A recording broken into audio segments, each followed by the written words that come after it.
everybody. So, it's another day. Nandito naman kami ngayon sa Ghent. Dito pa rin sa Belgium. So, full day pa rin tayo dito. Parang yung ginawa lang natin nung nasa Bruges tayo. So, mag-walking tour tayo. Didiscover lang natin yung parang tourist spots nila dito. So, let's go! Okay guys, so eto na naman ang ating walking tour for today's video. So yan yung mga basura. Tapos eto yung area. So gusto namin puntahan yan. Pero feeling ko malapit na to dun sa dun sa Kaso. Tapos eto siguro yung nila, yung square nila. Kasi halos dito nagpupunta yung mga tao. Tapos Sunday din kasi ngayon. So, maraming mga shops yung close. Pero dito sa area na to, buhay na buhay siya. So, ito yung puntahan natin. Oh, wow! Oo. Nandito nga lahat yung mga tao. Feeling ko ito na yung Kaso. Or malapit to sa Kaso. Yan siya. Wait lang. Pupunta ako dito para makuha na natin siya. Ayan, ganyan. So, parang ganito yung mga style ng mga structures dito sa Ghent. Parang mga Gothic. Gothic ba to? Gothic style. Ayan. Tapos, may mga tao-tao lang dyan. So, yan guys. Naglalakad kami dun papunta sa castle. Kaso nadaanan namin to. So, mag-stop muna tayo dito. Nakita ko siya sa Google Map. Kasi hindi ko ma-pronounce. But ito siya. Super maganda. Tapos dito, puro mga restaurants na siya. Ayan. Ganun yung itsura niya. So, naglalakad-lakad lang kami papunta doon sa Kaso. Ito pala yung town hall nila. Tapos, merong church dyan. Yung Church of St. Nicholas. Ganun siya. Tapos parang ito yung square nila. Marami silang restaurants dito. I think yan yung church. Yung Church of St. Nicholas ata. Oo. Maliit lang siya. Pero maganda rin naman. Feeling ko, yan yung castle na pupuntahan natin. So, let's go! So, ayan. Super ganda ng weather. And naglalakad kami dito. Naghanap kami ng pagkain. So, gusto namin kumain ng Asian kasi nagsawa na kami dun sa mga dun sa mga pagkain nila dito na puro tinapay, puro rice. So, gusto namin ng something heavy. Nag-search kami ng Asian food. So, merong dito, Vietnamese restaurant. Yun yung pupuntahan natin. Malapit lang daw siya dito eh. So, let's see. So, magpa-distract muna tayo dito. Ang dami nilang mga naka-display na mga jewelry. Ayan. Yan yung mga presyo nila. Super colorful. Mga glass jewelry. Ang cute din. Tapos, ito yung mga bracelets. Ayan guys. So, nandito na tayo sa Pho Saigon. Ito yung kakainan natin. So, ito yung mga prices nila. And mag-pho tayo. Okay guys, this is our lunch. So, nag-order lang kami ng pho. Parehas kami. Tapos, yung spring rolls. So, sana masatisfy yung aming cravings. Sarap niya. Yay!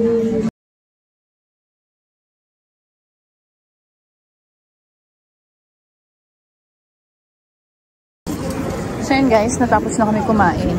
Merong market dito. Papunta tayo din sa castle. So yung mga local products nila. Tapos may mga painting.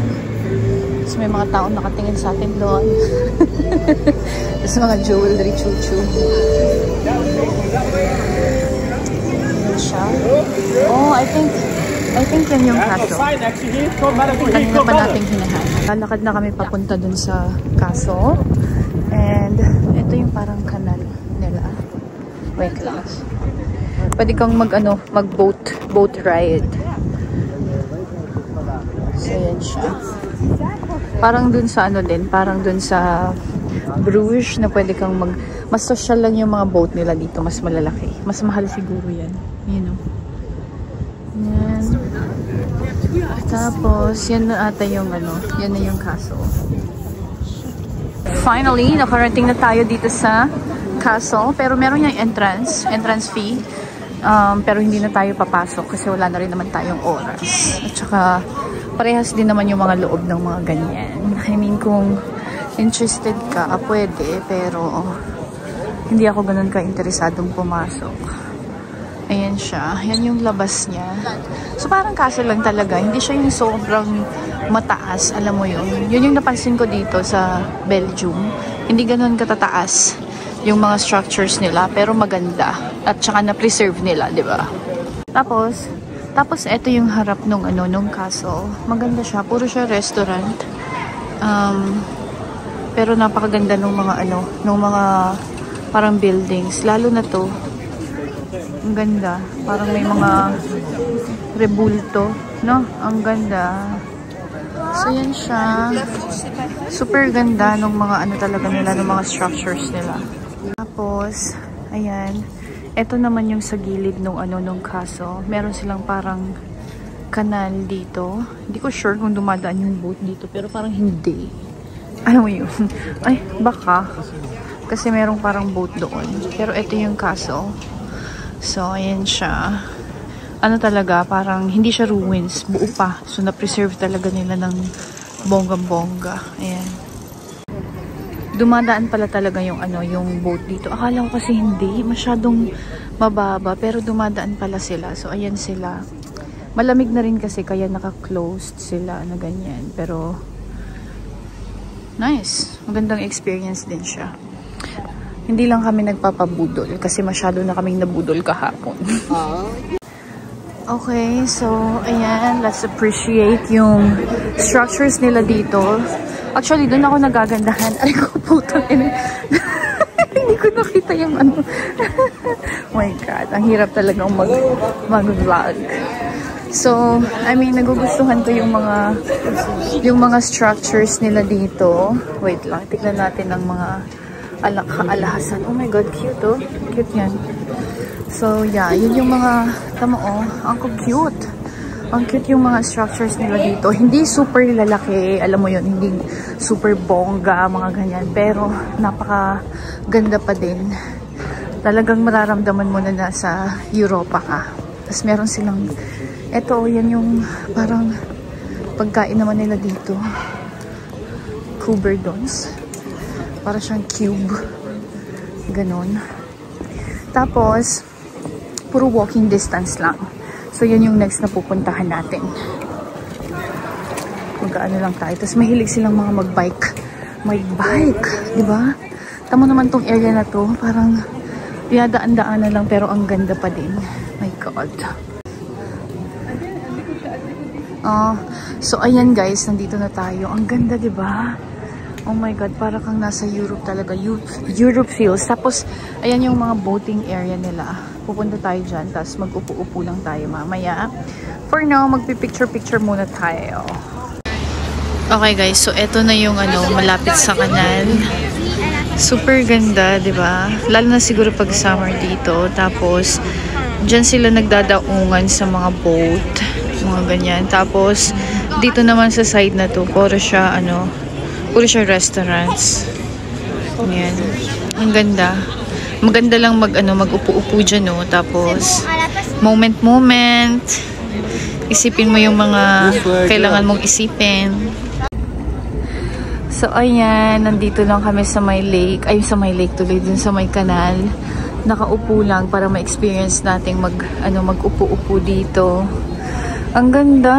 Ang sarap tumambay dito. Kahit tumambay ka siguro ng ilang oras dito, hindi ka mapapagod dun sa views.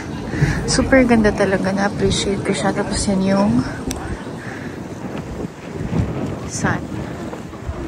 Cute na kuya. Ayan. So, yun yung ating view. Muna kami dito. Magmumuni-muni muna kami dito. Hindi pa natatapos ang ating walking tour. Kasi maraming magagandang ano dito, mga infrastructure.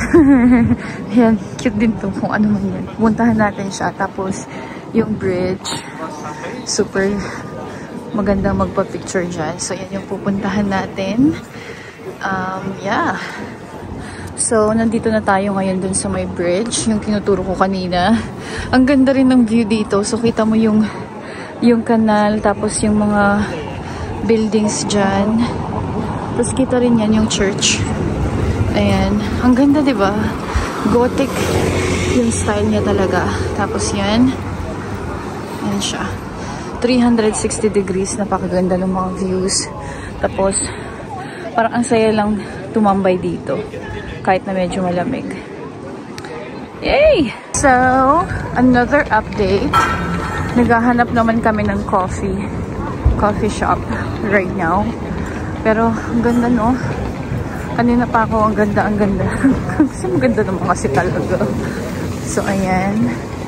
Maliit lang siya, yung Ghent. Maliit lang siya. Kaso, magkakatabi yung mga tourist spot. So, very walking friendly. Alam mo yun? So, kayang-kaya siyang half-day trip actually. Sobra yung isang araw dito kung dito sa area lang na to yung pupuntahan ninyo. Kasi, ayan, halos nandito naman na lahat. Ganyan siya. You know the drill, guys. Pumasok tayo sa isang church dito. And as usual, napaka-simple lang ng church nila. Ganyan lang siya. Yan yung altar. Tapos, ito yung isang parang maganda. Parang siyang ice na malalaglag. Ganyan. Itsura. So, maglibot-libot muna tayo dito. Napansin ko talaga, di ba kung napanood nyo yung mga last na videos natin, very simple lang talaga yung mga churches nila. Actually, ito nga yung parang pinakabongga sa mga lahat ng mga napasukan natin church dito sa Belgium. Kasi, ayan o, at least meron silang ganyan. Which is maganda rin naman. Tapos, cross. And then yan. So, I don't know yung ganitong klaseng style. Anong tawag? Pero ganun siya. Tapos yung mga upuan nila, yung mga regular lang na parang monoblocks. Alam mo yun, hindi siya yung usual na nakikita mo. But, yan siya. So, yan, magdadasal muna ako ng very, very light. And, yeah, I'll see you. So, ayan, close-up look tayo dito. So, ayan siya. Maganda. Super ganda. So, hindi ako Catholic, guys. Hindi ko sure kung ano yung mga ibig sabihin ng mga ganito. But, na-appreciate ko siya as art. And, eto. Actually, ngayon na lumalapit ako, na-appreciate ko siya. Hindi siya yung, alam mo yun, super grand, yung malalaki, mga ganun. Pero, maganda pa din. Meron siyang mga, ganyan, mga rebulto. Ayan. Tapos, ayan. Diba? And then, meron din siya yung mga paneled glasses doon na magaganda rin naman. So, yun siya. And, eto pa yung mga parang glass ano niya. And then, eto lang yung top. Ganun. Maganda rin naman siya, in fairness. So, yeah. Okay, yan guys. So, gusto ko siyang ipakita kasi ang ganda naman talaga nung labas ng church na to. And for memory na din kasi meron akong pinag-wish or parang pinag-pray dito sa church na to. And pag nagkatotoo siya, babalik ako dito. Kaya gusto kong i-capture yung church na to. So, hopefully. Dito na kami sa train station. Babalik na kami sa Brussels. Natin na lang namin yung train. Darating siya in 10 minutes. It's mga 30 minutes lang siya. So, yeah. Hi everyone! So, a few hours later, ayan, nakauwi na kami. Hindi na ako masyadong nakapag-video kasi super garag imbes na 30 minutes lang yung biyahe namin, umabot kami ng 1 hour 30 minutes kasi nagka-problema yung tren. Ang ending, tumigil siya. So, tumagal kami ng tumagal. Tapos, naging super ngarag na. Then, after that, nagpunta lang kami dun sa isang parang fries na place. Kumain kami nung fries kasi last night na namin dito sa Brussels. So, parang gusto pa namin siyang i-experience ulit kasi isa yun dun sa mga parang pagkain nila dito, diba? Pero, to be honest, nothing special, diba? Kasi fries. I mean, pwede mo siyang kainin anywhere. Pero, yung different kasi dito is that yung mga stores nila, iba-iba yung mga sauces nila. Kasi usually, di ba, yung mga sauces, pag kumakain tayo ng mga fries is ketchup, tsaka mayo. Pero dito, meron silang different kinds of sauces na pwede mong ipang toppings dun sa fries. Yung pinuntahan namin, parang 50 yung different na sauces na meron sila. Masarap yung sauce nila, to be honest. Pero yun nga, yung fries, hindi naman ganun ka-special. Mas masarap pa yung pinuntahan namin na first kasi crunchy talaga yung fries nila. Tapos after nun, nagpunta lang kami sa grocery. Tapos, tinanong ko si ChatGPT, ano yung beer na pwede kong bilhin dun sa grocery. Tapos, eto yung sinabi niya. So, tatry natin ito mamaya. Blonde. So, light lang siya. Lalagay ko siya dito. 6.6% yung alcohol niya. Lagay ko muna siya sa fridge. Tapos, enjoy natin yan mamaya. And today, di ko alam kung nasabi ko na, pero today yung last na full day namin dito sa Belgium. Tomorrow yung flight namin pabalik na sa Barcelona, pero mga 9 PM pa. So thankfully, pumayag yung Airbnb host namin na mag-extend kami hanggang 6 PM na walang additional charge. So that's a blessing para hindi na kami mag-iwan-iwan ng maleta. Tapos meron pa kaming oras na ikot-ikot, mga ganyan. So, itatry kong mag-video kung kaya pa. Pero, kung hindi na, yung next na video na ipapakita ko na sa inyo is yung pagbalik na namin doon sa Barcelona. So, if you guys are interested dun sa mga kung ano pang mga content or type of videos na gusto nyo makita sa Barcelona, then don't hesitate to let me know dun sa comment section natin. Pag hindi pa naman kayo nagsusubscribe, parang awa nyo na mag-subscribe na kayo. Pero in fairness, medyo dumadami na yung ating views. Dati parang umaabot lang ako ng 10. Ngayon, medyo umakyat-akyat na siya. So again, thank you so much for watching today's video. Sana na-appreciate nyo kahit sabog-sabog ako mag-video lagi. And yeah, follow me din sa mga social media accounts ko. Lalagay ko rin siya sa baba. And I'll see you din sa next na videos natin. Bye!